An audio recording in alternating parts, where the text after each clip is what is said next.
everyone, my name is Christine and welcome to my channel. If you do not know, I am a physical therapist and I recently made the decision last year to become a travel physical therapist. Now, I already made a video as to what a travel therapist is and what my reasonings were to becoming a travel therapist, and now that I have already completed my first contract, I'm actually almost 2 months after my first contract ended, I decided to make a list of some of the disadvantages and the negatives of being a travel physical therapist. So without further ado, let's get started. This list is not in any particular order, it's just the order I wrote my thoughts down in. Alright, so the first thing on my list is that the market can change. And I mean, really, this is kind of like with any employment, but I would say it probably has a bigger effect on the travel market. I'm not really sure. Last year, we had in October the changes with Medicare and payment in the skilled nursing facilities, and I knew that was coming when I quit my job in August, and I knew that some people were fearful that that would really have a huge negative impact on the travel market, but I took the risk anyways. I did feel like it took me longer than I would have liked to get my first travel job. It probably took me about 3 weeks to a month to get my first travel position from the time that I was like really seriously looking for a position to landing the position. And the other thing with the market changing is now we unfortunately have this pandemic going on, which has really had a negative impact on the market. A lot of therapists have had their contracts canceled, and a lot of these contracts aren't even following the either 14 or 30-day clause that usually exist in contracts, a cancellation clause, and just saying like the pandemic was an act of God and just letting people go. I would say right now it's probably more common that people are going to contracts and they're being canceled right beforehand, or their hours are being decreased. And yeah, this pandemic has really put a big damper on the travel market right now, which, I mean, it's put a damper on like everyone's employment, but that is just, you know, something else to consider. The next thing on the list that I feel is a negative, some other people might disagree with me, is the whole talking to multiple companies. One of the reasons why it is recommended to talk to several companies is that it can increase your opportunity to get a job, because certain jobs might only be advertised to certain companies, and talking to more than one recruiter increases your odds of getting a job or finding a job or whatever. I personally did not like that. I, in a sense, felt like it was kind of sleazy talking to multiple recruiters. Like when jobs were coming about and like one asked me if they could submit, and then the other one would bring up the same job, and then they would ask me like, oh, what did you hear from the other company about this job? And well, we know so many people have submitted, and like, I don't know, it just kind of felt like sleazy to me. I didn't know how much information I could give to these recruiters. I didn't know how much I could trust these recruiters because I was still new to travel. I mean, I really am still new. I don't have like a strong bond with a certain recruiter, whereas I know some people, if they work with the same recruiter for several years, they have a really good bond and a good trust. But when you're just starting out, you don't have that. And I didn't really know how much detail to give to all the recruiters, and yeah, I wasn't a fan of that. Some other things that I want to mention about having to talk to several companies, and just really a downfall other than my personal opinion of I just don't like the, how much can I tell you? Each company has to contact your references, which this didn't really impact me at all. But I felt really bad for my references that they were constantly, in this like 1 week that I was trying so hard to get my first contract job, I really felt bad for my references because I was working with 3 different companies, and each one of the companies was contacting my references to get a reference. And I mean, that's gotta be annoying that they're going out doing their own thing, they're working. I mean, nobody has any time to do anything. Well, now people do, but you know, that's a different story. Usually people don't have free time, and I can imagine it's gotta be really annoying to just get 3 references of the same former employee or coworker that you gotta fill out. So yeah, I felt bad for them that they had to go through that. Another thing about working with different companies is that they all have different requirements and onboarding processes. So for example, I was talking to 3 different companies. One of the companies wanted me to have all of my health stuff done before I could even submit to a job. The other 2 companies dealt with that after I already had an offer for the position and their company paid for it. Whereas the other company, I had to pay out of pocket for the medical stuff. So like one of the annoying things was I had to get my PPD screening, and if I wanted to work with this one company, I had to get it done before I could submit for jobs. So I ended up going to Walgreens to the health clinic to get my PPD. I was told at the moment that it was covered in full, but I actually last month ended up getting a bill for it. I was pretty much expecting to get a bill. I didn't really trust that nurse practitioner when she said it would be covered in full, but whatever. I ended up not working with this travel company. It is a downfall that you might have to do this stuff and pay out of pocket up front when you don't even end up using the company, but at that time you're doing it just to increase your odds of eventually getting a job. So the next thing I want to talk about is health insurance. Now, most of the travel companies, I imagine all of them, but I don't know, most of them probably offer some form of health insurance. But here's the downfall. It is a contract job. So each company has different rules, I guess is the right word to say, as to how their health insurance works. So some companies have day 1 coverage. Others might be the first day of the month of the following month that you're working. Others might be you have to work for 30 days. They're all different. So you would really have to ask your travel company as to what their policy is. And then when you finish your contract, again, it is different. Some companies, your last day of your contract is your last day of coverage, which has really proven to be unfortunate in these times for people when a lot of people saw their contracts getting cut unexpectedly and then they no longer had healthcare coverage. So it's something that you definitely want to consider and look into, especially if you have any type of health conditions. Like I have a health condition, so it was really important for me to figure out what I was going to do with my health insurance. And going off of health insurance, I ended up not wanting to risk taking health insurance from a travel company. So I'm still actually on COBRA for my last job. You can be on COBRA for 18 months. So for the rest of this year, I am going to be on COBRA for the main reason that I knew I had a continuity of care and I just really didn't have to worry about that. So that was a huge factor for me. But because I was taking my own health insurance, each company I was working with, I asked them if I would make any more money given I'm not using the benefits of the company. One of the travel companies told me I would get another $55 a week. Another one said I would get another $40 a week, and another one said there's no difference. And I really didn't like the explanation they gave me because they were like, what do you mean? Why would you expect to get any more money? Nobody ever makes any more money if they don't take a company's health insurance. They just don't take it. And yeah, I felt like that was really a BS response because from my experience with working at any permanent position is your benefits come out of your paycheck. So if you don't take the benefits, then you take home more money. It's just not coming out of your paycheck. So yeah, it's something to look into, something to ask companies. Really, I think it is important. Even if you are young and healthy and don't ever plan on seeing a doctor, it is something that you should look into and see if there are alternative options or really what's best for you. All right, so the next thing I'm gonna talk about are the licenses. This is probably one of my least favorite things about travel. So in the United States, you are required to obtain a professional license in whatever state you're working in. So I'm a physical therapist. I am licensed in the state of Florida. That's my home. I have a license here. It would only seem natural that say I, for whatever reason, would want to drive all the way up the state and go work in Georgia, I should be allowed to, right? I am a licensed physical therapist. Nope, you can't do that. You have to get a license for every single state that you want to work in. And it is an annoying process. It's a lot more annoying than I would like.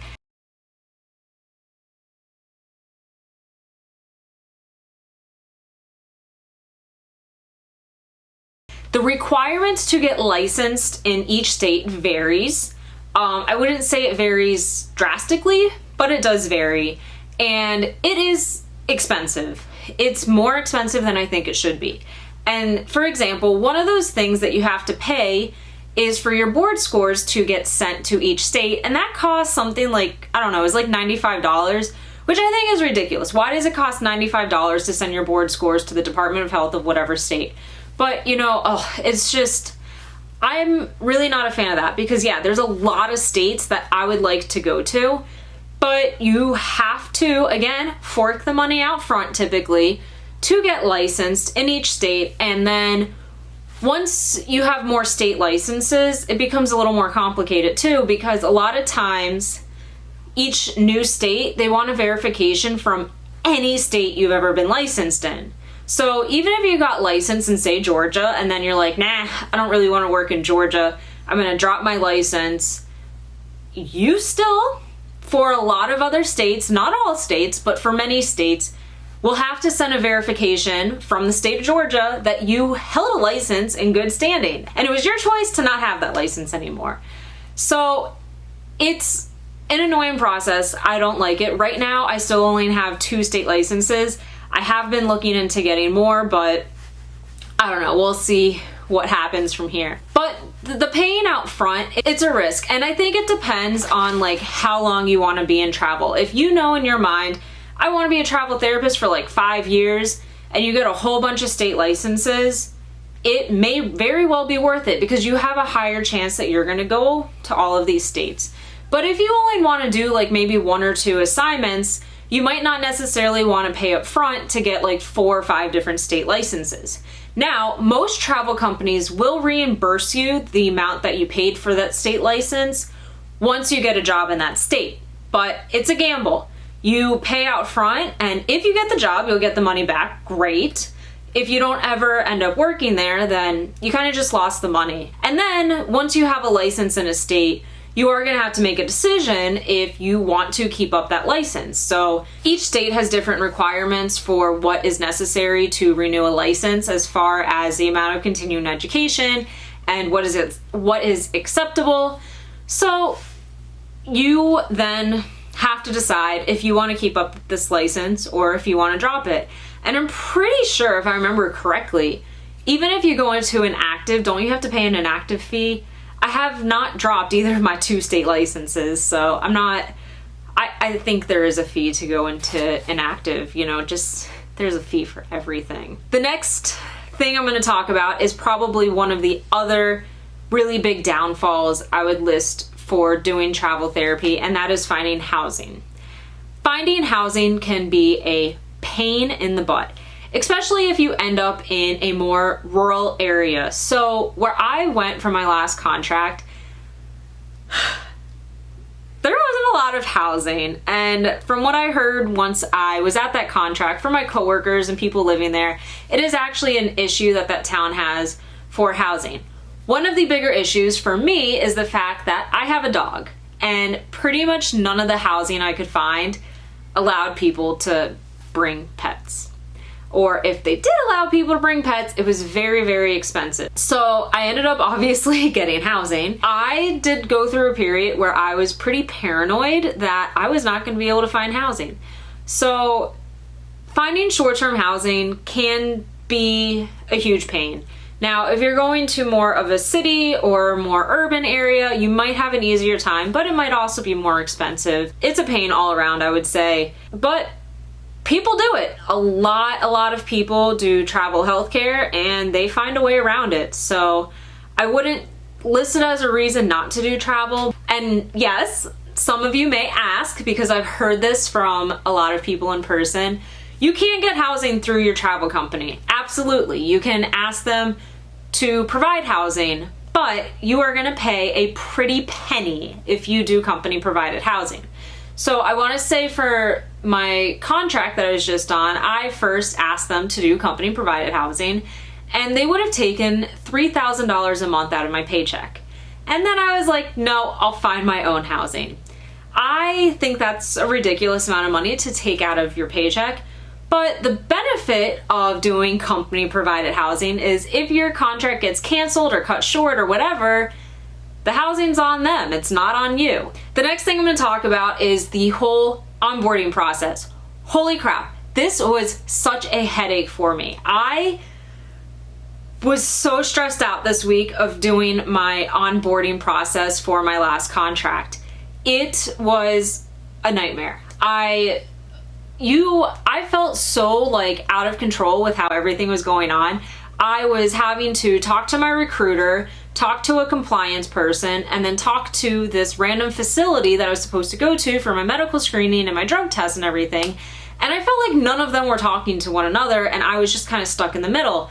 And it was a huge headache. Like, this facility kept telling me that I had to come in this certain day or they were gonna list me as a refusal, whereas my travel company was saying, no, you have to wait until you get this package in the mail, then you can go to this health facility to do your compliance stuff.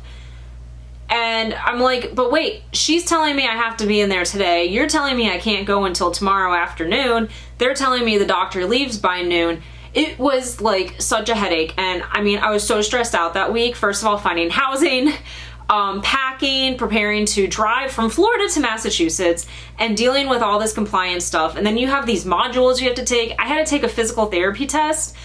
It was a headache. And I imagine this gets easier. Like, if you use the same travel company, you're not gonna have to deal with all of this stuff time and time again. But holy crap, that week I was so stressed out. The next thing I'm going to talk about is the fact that your contract can get canceled or cut short or delayed. It happens. It's a risk. It is a huge risk of travel. So my first contract actually ended up getting delayed. I am going to make another video where I explain what happened in my last contract that resulted in it getting delayed. I was really not happy at the time. I was really stressed out because I still had this like huge fear in my mind, like, oh my gosh, I just moved here from Florida to Massachusetts and my contract's gonna get canceled and I'm never gonna work and I'm never gonna make any money. And I was totally anxious. It ended up, I mean, I still got delayed. I didn't work a full week the first week, but I did get paid for 30 hours of my first week when I really only worked like 10. So I guess it worked out in the long run. I didn't make a full week's pay, but I made a decent amount of week's pay given I didn't work the whole week. But yeah, it is a risk that your contract can get canceled or you can get cut short. And then that kind of has the ripple effect on to housing. So say you paid a full 13 weeks for your housing, and then week 7 of your contract, they're giving you your 2-week notice. You are still going to be stuck with another month plus paying for housing unless you have some type of deal you can make with whoever you're renting the housing from, but that may not always be possible. So it is totally a risk that you might encounter. From what I've read online, it's less likely, with the exception of these times with the pandemic. This is a whole new ball game we're all going through. But it does happen. It's a risk of being a travel therapist. We're almost done here, guys. The next thing I'm going to talk about is taxes. I didn't even really think about this last year. I mean, I kind of thought about it, but not really. But yeah, when you work in multiple states, your taxes become a little bit more complicated. And my home state is Florida. I've always lived in Florida, and Florida doesn't have an income tax. So I never had to file a state return in my life until this year when I did my 2019 federal taxes and I had to do Massachusetts state income taxes.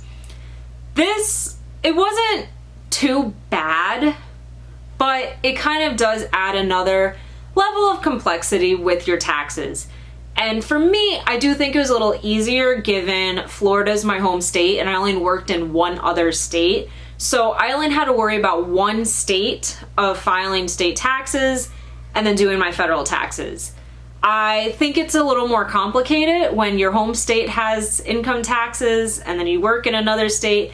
And then if you work in like 5 states and you have to divide, like I paid a portion of my taxes to this state and a portion to that state and a portion to this state.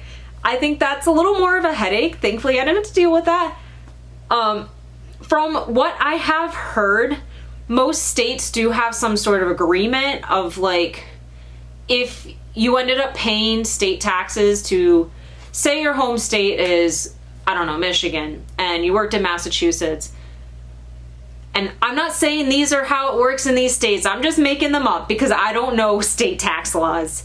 But say your home state was Michigan and you worked in Massachusetts. Michigan might say like, well, you paid state taxes in Massachusetts, you don't have to pay us.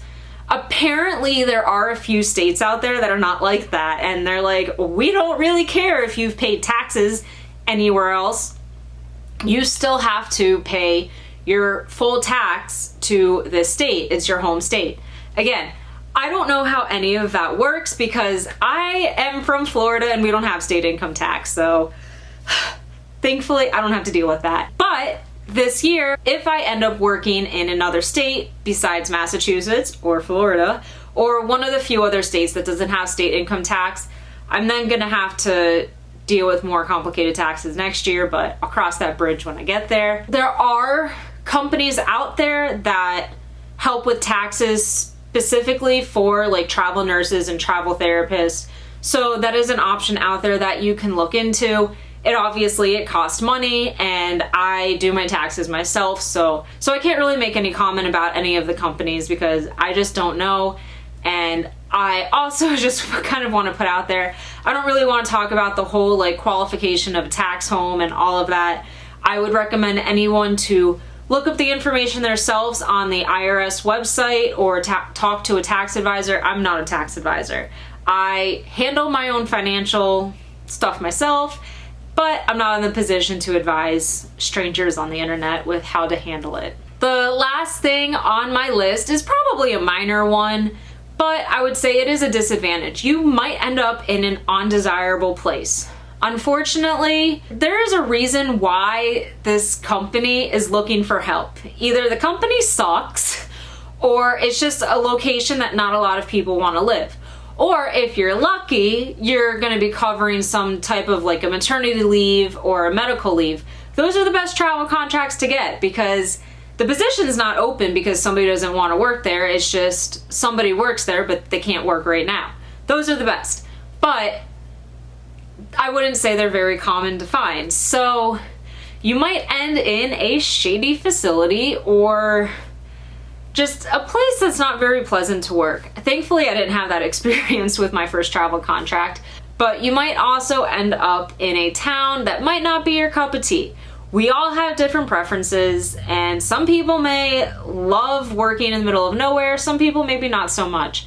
You do have to be open, being a travel therapist, on to where you might have to work. Like, yeah, you can have these insane, like, I want to work in Boston in a hospital and I want to make this much money. And I mean, something's going to have to give because the more desirable places, a lot of people are going to want them and it's going to be easier to fill. So you do have to kind of be a little bit relaxed as to where you might end up getting your contract. And the more experience you have, the easier it will be for you to land a contract.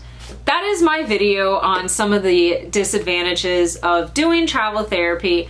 All is not doom and gloom, guys. I made a video last year as to why I chose travel therapy, so I guess you could say that was an advantage video. As far as for me right now, when am I going to go back into travel? I really don't know. This coronavirus like really put a damper in some of my plans like it did for everybody else out there. So yeah, I'm really not sure at this point. Every day is a day by day, so we'll just see what's in the future for me and for pretty much everyone else. So that being said, that is my video. I hope it was helpful to somebody out there. I hope you enjoyed it. And yeah, these are the disadvantages, but I wouldn't say that it should be a discouragement to going into travel therapy. I would say if you are interested in it, definitely look into it. There are a lot of advantages to being a travel therapist. The one really good thing about travel therapy is, say you do one contract and you hate it, it's a short-term gig. So, you know, you do one contract and you're like, that's not for me. You don't have to keep up with it. So I would say if you're on the edge, maybe just take the leap and try it out. Maybe not right now, but in the future. Take the leap, try it out, go for it, take a risk in life, and who knows where it will bring you. But yeah, I hope you enjoy the rest of your day, and bye!